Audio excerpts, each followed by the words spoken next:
Gran contraste en el país se fijó en las encuestas que mostraban una amplia ventaja de la oposición sobre el oficialismo. Aquí lo vemos. Esta es la intención de voto en las regionales de la encuestadora Benevarómetro, que publicó, ya les decía, esta estadística, esta gráfica que nos muestra cuál sería la intención de voto de los venezolanos de cara a los comicios regionales. Mostraba que un 51,7% votaría por la oposición frente a un 27,6% que daría su respaldo al oficialismo. De quienes estaban seguros de acudir a las urnas, el 62,3% manifestó que votaría por los postulados de la Unidad Democrática y solo un 27,5% por el oficialismo. Y la gran pregunta de hoy es, ¿qué pasó?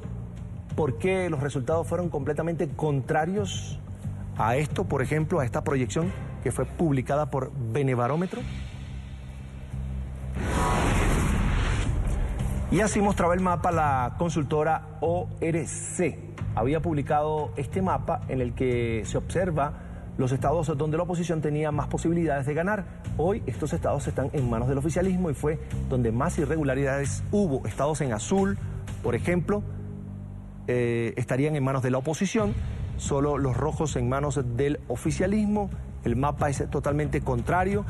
Bolívar, que está en gris, todavía está en gris, está en disputa el Consejo Nacional Electoral en una reñida votación, todavía no se ha pronunciado, pero por ejemplo estados como Miranda, que según ORC iba a permanecer bajo dominio de la oposición, pasó ahora al oficialismo. Así lo estimaba en este caso ORC.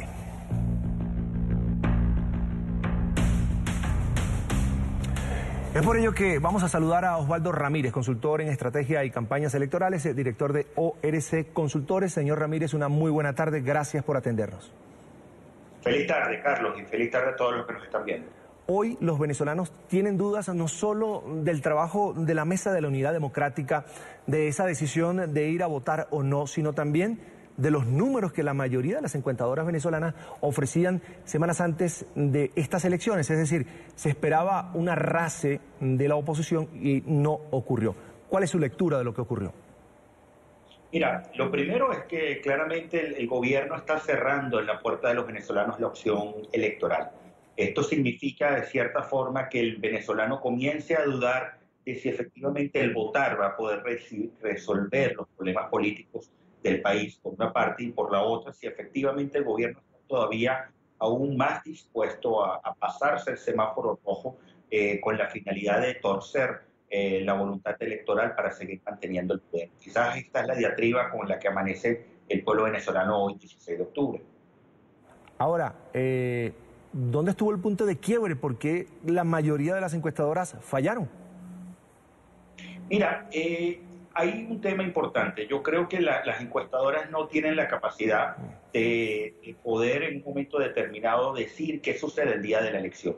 El día de ayer y los días previos, los últimos 5 días, hubo una cantidad, un conjunto de irregularidades importantes que es imposible que una encuesta lo pueda de cierta manera plasmar. ¿Cuáles son esas irregularidades? Que te muden los centros de votación, que no abran en las horas indicadas, que hay una operación morrocoy durante el proceso, especialmente en los centros donde vota mayoritariamente la oposición, que además de eso haya amedrentamiento, que además de eso tú tengas una posibilidad cierta del voto asistido. Esto significa que una persona supervisa el voto de otra persona y lo obliga a votar por una opción probablemente contraria al que desea, so pena de perder el beneficio social o el empleo, así como lo que puede suceder en la noche. En Venezuela yo creo que hubo un fraude electoral en al menos 6 estados y esto no lo puede determinar una encuesta. ¿En cuáles estados? Me habla de 3 estados donde hubo fraude.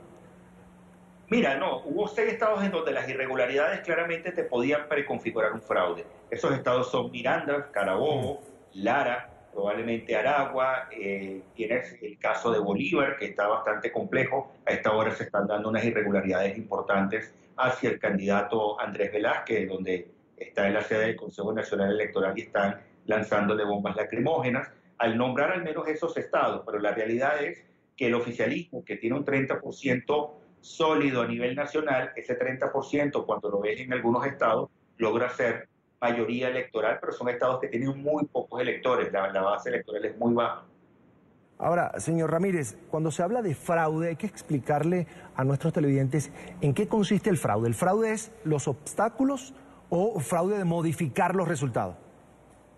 Mira, hay dos condiciones de fraude. La primera, unas irregularidades previas que limitan, en ciencia política se llama el disfranchisement, en el cual se le cercenan ciertos derechos o ciertas libertades al elector. ¿Okay? Todo este proceso ocurrió previamente. Un mal tarjetón, que el votante no podía escoger al partido que quisiera porque el Consejo Nacional Electoral no permitió que su candidato fuera sustituido, la migración de centros electorales a 10, 15 kilómetros de distancia, llevándolo incluso de una zona urbana a una zona rural o de una zona, por decirlo en Colombia, de estrato socioeconómico alto, metiéndola en un centro de clase socioeconómica muy baja, por ejemplo, así como claramente el fraude que se puede generar manualmente. ¿Qué significa manualmente? Que una persona, un punto de personas, decide cerrar el centro electoral y comenzar a votar por la opción de su preferencia, en este caso el partido de gobierno, inflando esos números.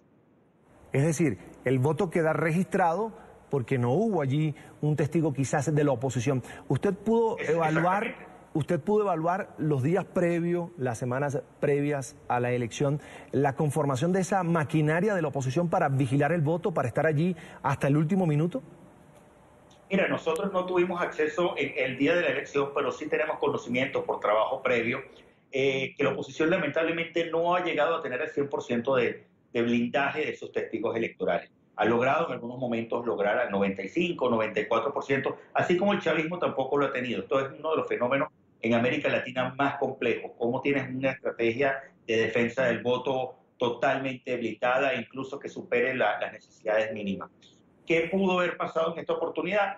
Que en algunos estados realmente sí hayas tenido alguna falla y ahora la oposición está justo en ese proceso de autopsia electoral para determinar en qué lugar fue un tema de dedo o de persona humana votando más, en qué lugar fue un tema de voto asistido, en qué lugar falló el tema o fuiste afectado por el tema de las nucleaciones y las reubicaciones de centros electorales.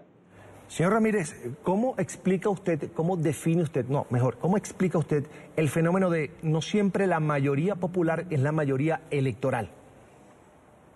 Mira, en este caso tiene que ver porque depende cómo está primero concentrada Venezuela. En el caso puntual venezolano, el corredor electoral, la gran concentración de población está en 7, 8 estados. Los otros son 23 estados para todos los que nos están escuchando. Los otros 15 estados, asumiendo estos 8 como grandes corredores electorales, concentran muy poca cantidad de personas y efectivamente tú terminas dominando el mapa, pero la realidad, la gran concentración de electores tú la tienes en esos 8 estados, en el caso de la oposición. Eso tiene que ver con el fenómeno de gerrymandering, eso tiene que ver en algunos momentos con esos temas de la mala proporción que puede haber de distritos electorales, en donde tú comienzas a jugar con darle más peso electoral a pequeños distritos o a más distritos de acuerdo a cómo quieras mover el panorama. Ahora, la oposición se confió, señor Ramírez, al no prestarle atención a esa reubicación de los centros electorales, de las mesas, 48 horas antes, es decir, el impacto que tendría el número de votantes que de alguna manera se iba a ver afectado por esa decisión del Consejo Nacional Electoral. Mira, Carlos, no se confió y debo confesarte aquí que el Consejo Nacional Electoral obró muy mal. Lamentablemente hubo cambios de centros electorales en la madrugada de la elección. Te estoy hablando, los centros abrían a las 6 de la mañana y a las 5 de la mañana fueron cambiados, a las 12 de la noche de ese mismo día. El jueves se dijo que iban a cambiar unos centros, el viernes dijeron que iban a cambiar otros, el sábado dijeron que iban a cambiar otros y comenzaron a jugar con una especie de caos. No hubo forma de que la oposición pudiera tener una estrategia de blindaje absoluto ante esa situación. Y al final el afectado principalmente fue el elector, indiferentemente de por quién quisiera votar.